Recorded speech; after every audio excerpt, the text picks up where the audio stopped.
Bharatiya Janata party की दूसरी सूची डिस्कशन का एक बहुत बड़ा विषय बन गई है। इसकी कई सारी वजह है। एक बहुत बड़ा वजह इसमें ये भी है कि किस तरह से दूसरी सूची में कई अंडरलाइंड प्रोबेबल सीएम कैंडिडेट्स के नाम भी झलक रहे हैं। इनफैक्ट आज इसी चीज का हम विश्लेषण करेंगे। हमारे साथ जुड़ रहे हैं 3 दशकों के पत्रकार नीरज मिश्रा जी। सर, आपका बहुत बहुत स्वागत है छत्तीसगढ़ राउंडअप पर।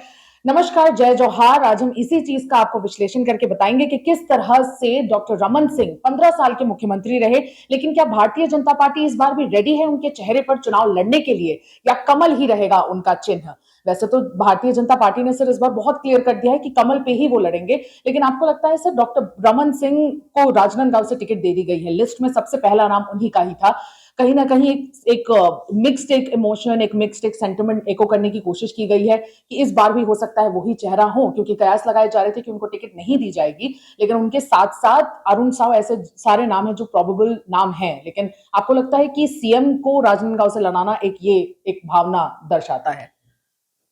जी, मेरा ख्याल है कि आज भी छत्तीसगढ़ जनता पार्टी पर, भाजपा पे आज भी रमन सिंह जी का कंट्रोल है। जी। आप अगर किसी भी जो भी अरुण साव हो, धर्मलाल कौशिक हो, रामविचार नेताम हो, या अभी जो टिकट बंटे हैं, उन पे ध्यान करेंगे तो आपको पता चलेगा ये सारा रमन सिंह गुटी है। तो चाहे आप उनको प्रोजेक्ट करें या ना करें, वो अभी भी छत्तीसगढ़ के लिए भाजपा के सबसे प्रबल दावेदार हैं सीएम पद के लिए। अब इसके मुकाबले में आप देखिए, मध्य प्रदेश में शिवराज सिंह जी थोड़े से बगावती तेवर दिखा रहे हैं। राजस्थान में वसुंधरा जी पहले से ही बगावती हैं। यहाँ कम से कम रमन सिंह जी ने एक बैलेंस बना के रखा हुआ है। उन्होंने कहीं भी ऐसा नहीं कहा जिससे कि पार्टी हाईकमांड को कोई तकलीफ हो। और जब अगर मान लीजिए भाजपा के मेजॉरिटी आती है अगर उनकी, तो रमन सिंह जी के अलावा इनके पास कोई और चारा रहेगा नहीं। सर, आपने कहा कि रमन सिंह के अलावा कोई और चारा नहीं रहेगा नहीं, लेकिन जैसे एक दबी दबी आवाज में ऐसे कई सारे प्रोबेबल कैंडिडेट्स हैं जिनके नाम उभर के आ रहे हैं। ओबीसी चेहरा हो तो अरुण साव, जो अभी बीजेपी अध्यक्ष भी हैं। अगर ट्राइबल फेस हो तो रामविचार नेताम को भी टिकट दिया गया है। और अगर एक्सपीरियंस से देखा जाए तो 7 टाइम एमएलए बृजमोहन अग्रवाल भी इस दौड़ में है। तो आपको लगता है ये नए चेहरों पर बेट प्लेस किया जाएगा?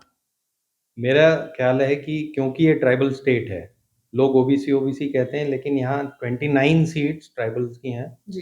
तो रामविचार नेताम नंबर 1 होना चाहिए। जी। अगर साहू वोट देखें तो करीब 11 से 15% साहू वोट है, इसलिए उन्होंने अरुण साव को अध्यक्ष बनाया। लेकिन अरुण साव एडमिनिस्ट्रेटिवली भी और पॉलिटिकली भी काफ़ी जूनियर हैं, जी। अपन जी। ऐसा समझें। जी। बृजमोहन अग्रवाल के बनने के कोई चांस नहीं है। जी। पिछले 5 सालों में उन्होंने अपनी कॉपी बुक पूरी तरह से खराब कर ली है। जी। और वैसे भी बिज़नेस कम्युनिटी से किसी के बनने का चांस छत्तीसगढ़ में कम से कम नगण्य है। जी। सिर्फ रमन सिंह जी ऐसे हैं जो अपर कास्ट के होते हुए भी सर्वमान्य हैं, ऐसा मेरा मानना है। भाजपा के अंदर, बाहर हो या नहीं हो, भाजपा के अंदर वो सर्वमान्य है। फिर भी मैं सोचता हूँ कि अगर ट्राइबल, जैसा कि आप कह रही हैं, ट्राइबल की बात आई तो रामविचार नेताम नंबर 1 चॉइस होंगे। और फिर अगर कोई भी और बात निकलती है तो फिर शायद साहू या कुर्मी वोट में डिसाइड हो सकता है। साहू या कुर्मी वोट पे डिसाइड हो सकता है, सर आपने कहा।